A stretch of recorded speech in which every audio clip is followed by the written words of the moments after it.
তো ছাত্রদের কথা চিন্তা করে, আমরাই তো বসেছিলাম, কিন্তু আমাদের কথা কেন চিন্তা করতেছে না? আপনারা বলেন কেন আমাদের কথা চিন্তা করতেছে?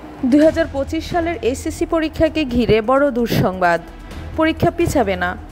শিক্ষা মন্ত্রণালয় ও শিক্ষা বোর্ডের পক্ষ থেকে স্পষ্ট ঘোষণা, 2025 সালের এসএসসি এবং সমমানের পরীক্ষা 26 জুন থেকে নির্দিষ্ট সময়ে শুরু হবে এবং পেছানো হবে না। এই সময়সূচি অনুযায়ী পরীক্ষাগুলো চলবে 26 জুন থেকে 10 আগস্ট পর্যন্ত। তারপরে ব্যবহারিক পরীক্ষা শুরু হবে 11 থেকে 21 আগস্ট পর্যন্ত। পরীক্ষা কেন্দ্রের 200 মিটার এলাকা 144 ধারা আওতাভুক্ত থাকবে। র্যাব, পুলিশ সহ কেন্দ্রভিত্তিক নিরাপত্তার টিম তৎপর থাকবে। সিসিটিভি ক্যামেরা ও মাইক্রোফোন স্থাপন করা হবে যাতে কেন্দ্র ও আশেপাশের পরিস্থিতি মনিটরিং করা যায়। ঢাকা বোর্ড 33টি জরুরি নির্দেশনা জারি করেছে যাতে প্রশ্নপত্র আগে থেকেই সিল ও যাচাই করা হয়।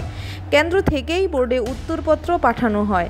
হাতবার রেল পার্সেলে সবসময় পুলিশের কনভয়ের মাধ্যমে যে কোনো অনাকাঙ্ক্ষিত গুজব বা ভুল তথ্য থেকে দূরে থাকার জন্য নির্দেশ দেওয়া হয়েছে। পরীক্ষা প্রয়াসের দিনগুলোতে মাস্ক পরা, স্যানিটাইজকরণ অনুসরণ করা, সামাজিক দূরত্ব বজায় রাখা বাধ্যতামূলক থাকবে। ফলে আপনার সন্তান যদি পরীক্ষা দিচ্ছে তাহলে প্রস্তুতি নিন, পারিবারিক সহযোগিতা দিন, আর শিক্ষার্থীরা উদ্গ্রীব পরীক্ষা দেবার জন্য মানসিকভাবে প্রস্তুত থাকুন। ভিডিওটি যদি উপকারে আসে লাইক, শেয়ার ও সাবস্ক্রাইব করুন। পরবর্তী আপডেটের জন্য বেল আইকনটি চাপুন।